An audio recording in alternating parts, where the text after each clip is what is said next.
Bonjour,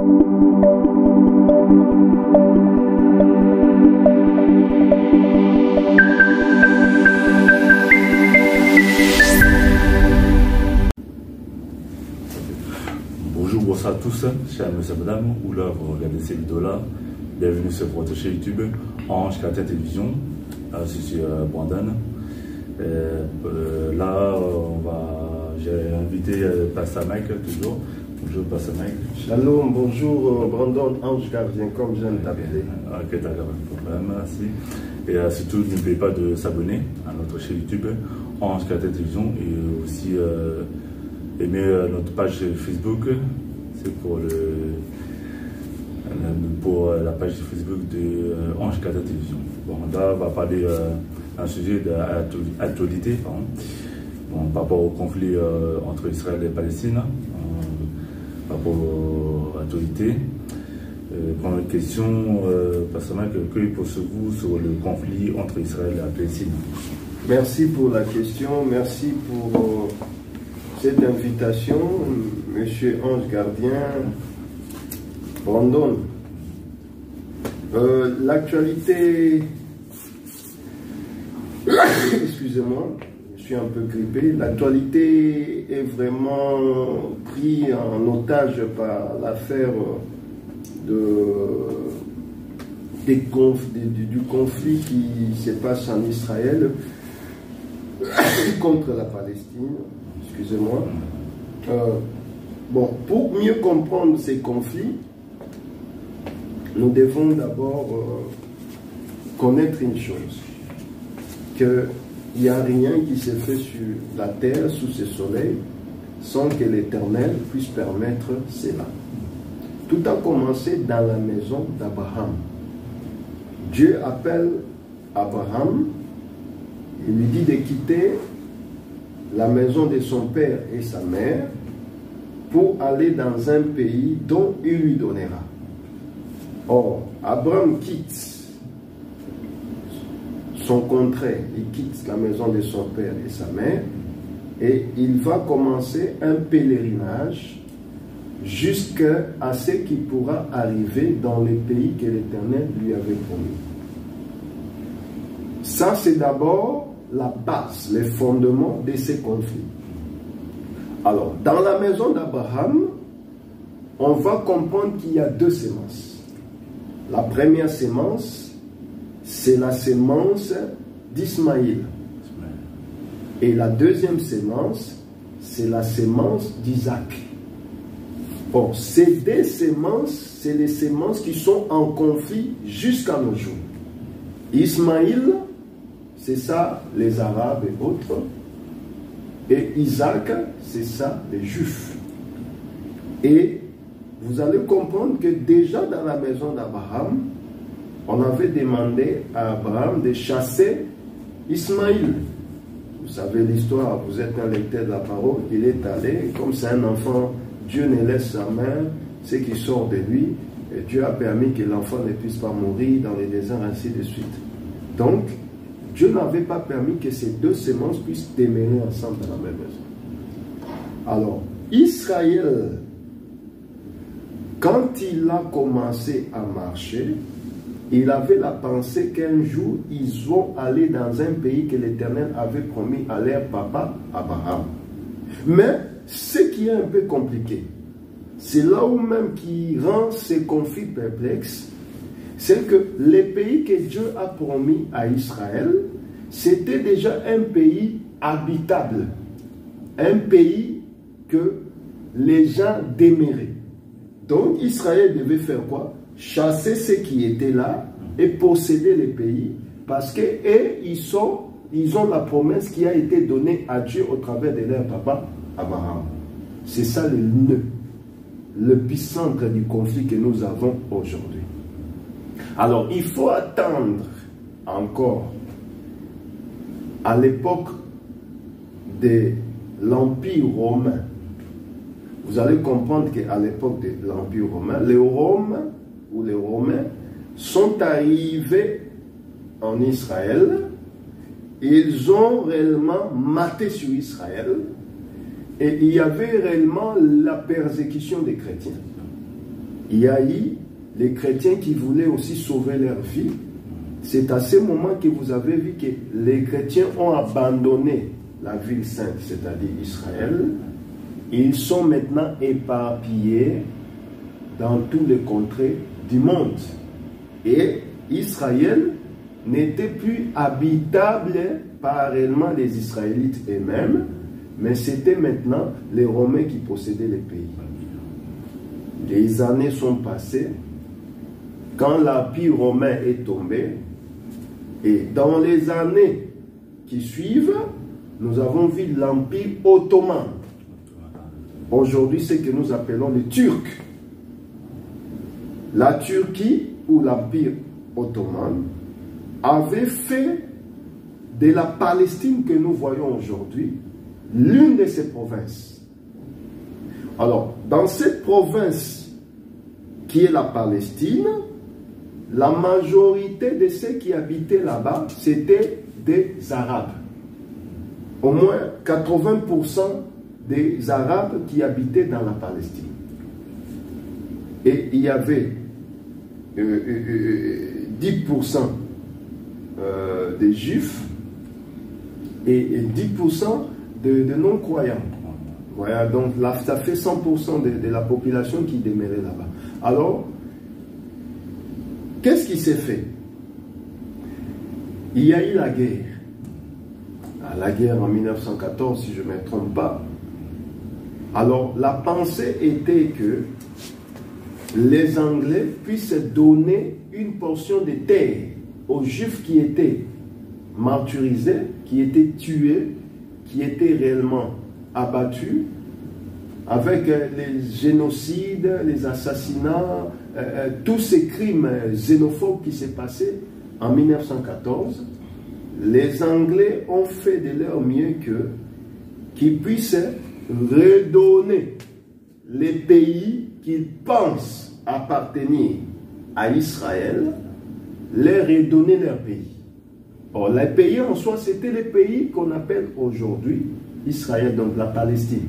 Or, ces pays-là qu'ils pensent donner aux Juifs qui étaient en Europe, précisément en Angleterre, ils voulaient qu'ils puissent habiter là-bas en Palestine. En Palestine, il y avait déjà les Arabes qui y demeuraient. Alors, ils ont fait un mouvement, ils ont amené une partie des Juifs qui étaient là. Alors, quand ils sont arrivés, les Arabes, les Palestiniens de l'époque, n'ont pas aimé la venue des Juifs dans leur pays. Ils ont dit, ah, et là, comme ils viennent en petit nombre, demain ils seront nombreux, ils vont nous arracher notre pays. Donc nous devons faire guerre contre eux. Il y a eu de multiples guerres. Ensuite, nous sommes arrivés en 1948. En 1948, c'est là où nous avons réellement vu qu'il y a eu la création de ce que nous appelons l'État israélite. L'État israélien que nous avons aujourd'hui. Donc tout a réellement pris corps, a pris forme en 1948. C'est à ce moment que plusieurs pays, entre autres les pays arabes, arabophones, il y avait l'Égypte, à l'époque de Sadat, il y avait la Syrie, il y avait la Jordanie et autres, le Liban. Tous ces pays ont fait front commun pour maintenant demander à Israël, qui a pris possession des pays de leurs frères, de quitter la Palestine. Or, vous connaissez l'histoire, qu'est-ce qui s'est passé? Israël, qui était seul, avait réellement battu tous ces pays, l'Égypte, la Syrie, le Liban, il les avait battus. Et en les battant, il prenait la possession de leurs terres, de leur pays. C'est au même moment où réellement l'Égypte avait perdu le Sinaï. Alors, l'Égypte, en voyant ces choses, ils sont allés faire l'accord en disant non, nous, on veut la paix entre vous et nous. Alors, Israël, malin qu'il est, il dit non, si vous voulez que nous puissions vous retourner Sinaï, vous devez faire signer que vous n'allez jamais faire la guerre contre nous. Ils ont signé l'accord, c'était à l'époque de Sadat, et on a retourné le Sinaï auprès de l'Égypte. C'est à ce moment que vous avez vu que les autres Arabes n'ont pas aimé cet accord et ils ont tué Sadat. Donc les conflits là, ça a commencé depuis la maison d'Abraham. Ce que nous voyons aujourd'hui, ce n'est que les antécédents de ce qui a été. Donc, ce que nous voyons aujourd'hui, les conflits que nous voyons aujourd'hui, ce n'est que des choses qui ont commencé depuis longtemps. Donc, en gros, nous devons comprendre que ce conflit est tellement prophétique, si je me permets de le dire, c'est une chose qui est réellement biblique, qui est dans la prophétie et qui restera ainsi. Donc nous devons accepter la chose comme elle est, parce que cela ne dépend pas des États-Unis, de la France, cela ne dépend pas de l'Égypte, du Liban, de la Syrie, mais cela dépend de Dieu lui-même qui avait permis que ces choses puissent se passer ainsi. En gros, si nous pouvons donner un peu une pensée maîtresse, une pensée générale par rapport à ces conflits. Voilà. Alors nous avons vu ce qui s'est passé il y a une semaine concernant l'infiltration de Palestiniens en Israël. Tout cela, c'est par rapport toujours à leur pays. Et ils pensent revendiquer ce qui est comme leur droit. Israël aussi pense venir prendre les pays que Dieu avait promis à leur papa Abraham. Donc ici, ils revendiquent là, ils revendiquent leur terre, et là, ils revendiquent aussi leur terre que Dieu les a donnée.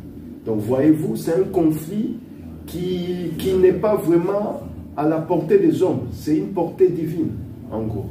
Voilà. En fait, depuis la Bible, en fait. Donc depuis, ça la source biblique, ça la source prophétique. Ok, bon, deuxième question. Pourquoi les Israéliens ont été surpris par les attaques terroristes comme, parce que, ça c'est... Il y a eu beaucoup de morts. Il y a eu beaucoup de morts, vous savez. On peut répondre à cette question dans une seule voix en disant ceci. Israël a un peu les services de renseignement le plus fort du monde. Vous savez, la Mossad, les services secrets, les renseignements, ils ont la maîtrise. Ils ont infiltré beaucoup de pays. Ils sont même ici, ils sont en France, ils sont partout. Donc, ils ont la maîtrise. Mais la chose que nous avons vue la semaine passée, tout cela a été poussé. Si on veut mieux comprendre la chose, nous devons retourner à l'ère de Trump, du président Trump. Trump avait créé un accord qu'on appelle l'accord d'Abraham. Voilà, cet accord a pour mission de réconcilier Israël avec les pays arabes, entre autres, et les pays les plus ciblés, c'est l'Arabie Saoudite. L'Arabie Saoudite, c'est le royaume ou le pays le plus influent, le plus riche de cette portion des terres qu'on appelle le Moyen-Orient. Il a l'argent, il a le pétrole, il a le pouvoir, il a l'influence. Par rapport au Qatar, par rapport au Liban, par rapport à l'Égypte, par rapport au Maroc, par rapport à tous ces pays arabes, l'Arabie Saoudite, c'est le pays le plus puissant. Et cet accord que Donald Trump avait réellement voulu faire, ou avait fait, c'était pour que, comme l'Arabie Saoudite est influent, il va aussi influencer les pays qu'il monnaie, qu'il a sous son argent, sous l'influence de son argent. Il va les influencer aussi son oui sera aussi le oui des autres pays. Alors, les autres pays arabes, l'Iran, autres, en voyant ça, c'est comme si c'était comment une trahison. Alors, ils ont commencé à faire des histoires en secret sans qu'ils puissent réellement crier au fort pour que les gens ne puissent pas connaître, que l'information soit cachée. Ils ont formé les Palestiniens en catimini jusqu'à ce que vous avez vu cette frappe. Or, la frappe a pour mission de déstabiliser l'accord. Parce que quand on va voir des tueries, on va voir comment les gens vont mourir en Palestine, alors l'Arabie Saoudite aussi va se retirer. Il va un peu freiner un peu par rapport à cet accord. Il se dira, ah, mais nos frères sont tués, malgré que je m'aurais signé cet accord, mais et ce sont aussi mes frères. Nous sommes liés par l'islam. Donc il va freiner. Donc c'est pour la mission authentique et vraie. La mission primordiale est que on ne puisse pas avoir l'accord Abraham être réellement que ça ne puisse pas entrer en acte. Donc c'est pourquoi vous voyez que la chose s'est passée ainsi. Il y avait 17 Français qui étaient tués là-bas plus. Bon, il y a plusieurs nationalités, hein, parce que vous savez que souvent les Juifs sont des binationaux. Il y a des Juifs américains, il y a des Juifs anglais, il y a même des Juifs congolais. On a pu, oui, je vous jure, il y a Moïse Katumbi qu'on taxe de Juifs congolais. Donc il y a les Juifs sont partout. Ah, voilà, en gros c'est ça. Il y a beaucoup de Français là-bas. Il y a même des Allemands, il y a des Américains juifs. Donc les Juifs sont partout. Les Juifs sont partout. Okay, bon, troisième question. Pourquoi les médias télévisés parlent-ils d'Israël par rapport aux Palestine? Bon, en gros, la Palestine est considérée comme un État terroriste.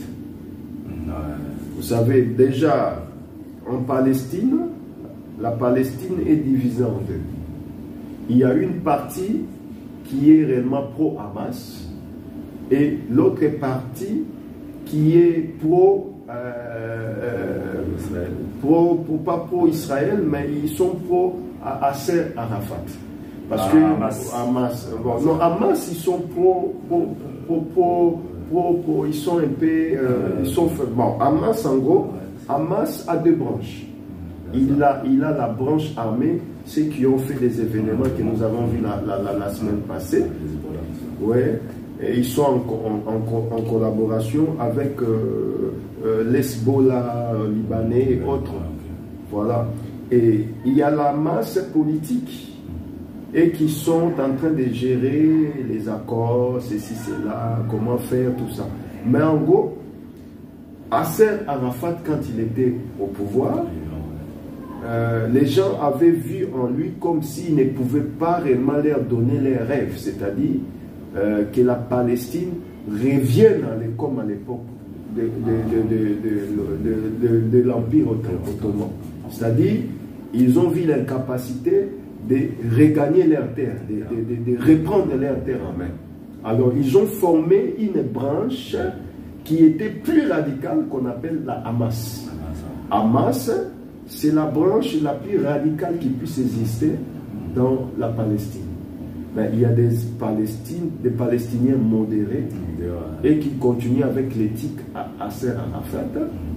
Et il y a ceux qui sont plus radicaux, ceux qui sont réellement plongés dans Hamas. C'est même eux qui sont les auteurs de cet événement qui s'est passé le samedi passé, la semaine passée.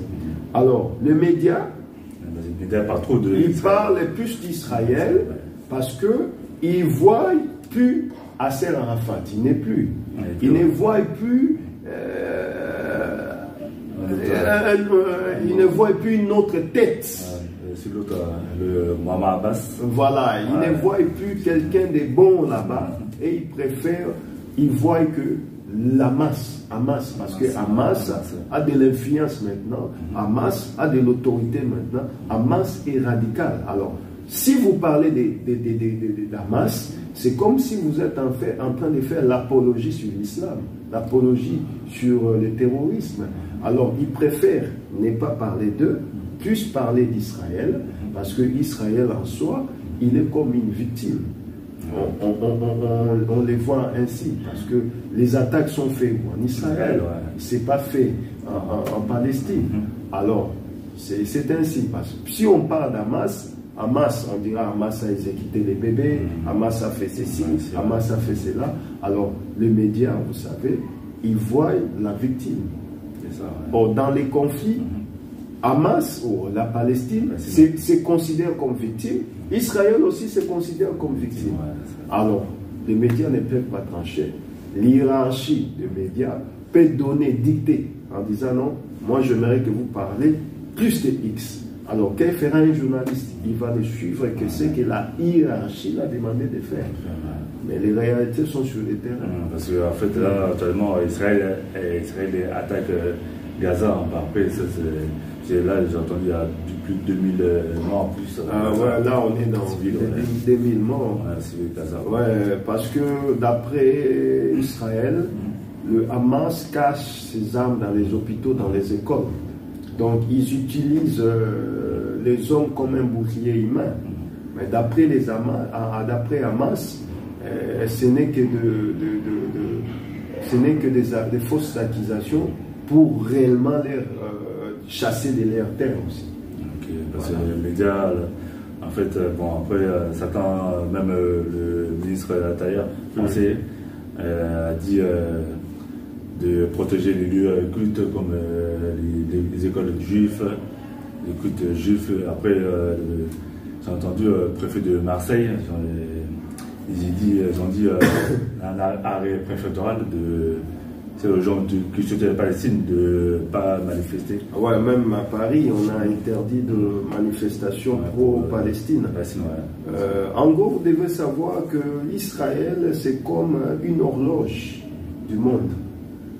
Tout événement qui peut passer en Israël pourra affecter aussi le monde entier. En gros, c'est ça. Vous savez, on peut retourner en arrière avec l'affaire Charlie Hebdo.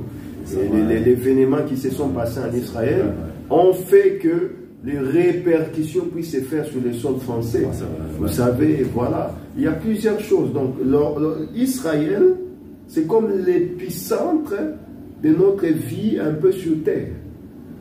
Excusez-moi, ça c'est mon avis, je l'ai dit avec mes propres convictions.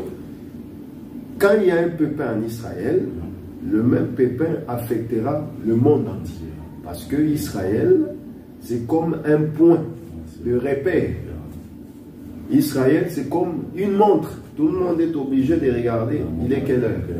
Et voyez-vous, ce qui s'est passé en Israël, se passe aussi ici. C'est-à-dire les répercussions. Vous avez vu ce qui se passe. Il y a déjà des tueries de gauche à droite, nanana, parce qu'ils ont vu ce qui s'est passé en Israël. Alors, les répercussions, c'est ici. C'est pas seulement ici, dans les autres pays aussi à travers l'Allemagne, l'Angleterre, tout ça. Bon, après, là, hier, il y avait des attentats.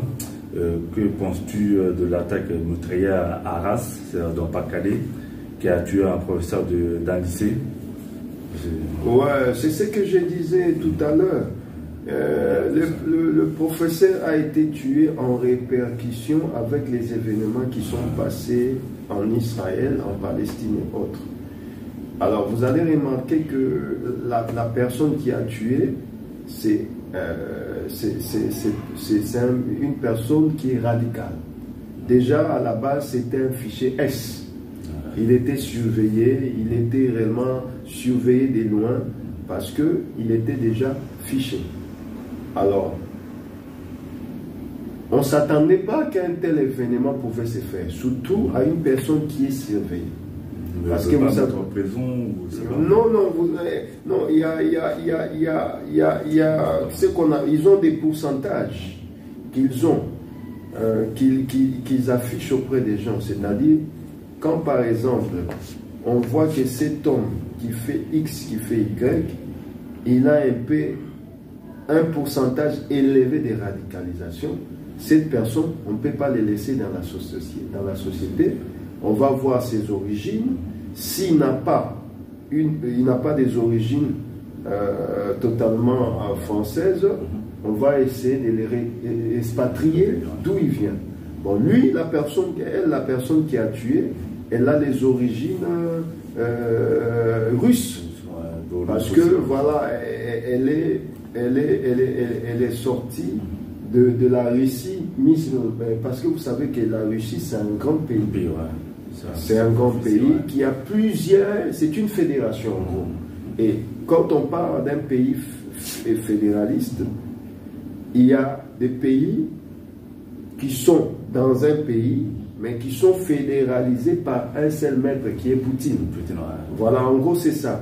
Alors, dans la fédération de Russie, il y a des pays qui sont aussi musulmans. Donc, c'est comme à l'époque de l'URSS. L'URSS, il y avait des pays islamistes aussi qui faisaient partie de l'URSS. Et aujourd'hui, la Russie, dans son sein, elle a aussi des pays qui sont à majorité musulmans.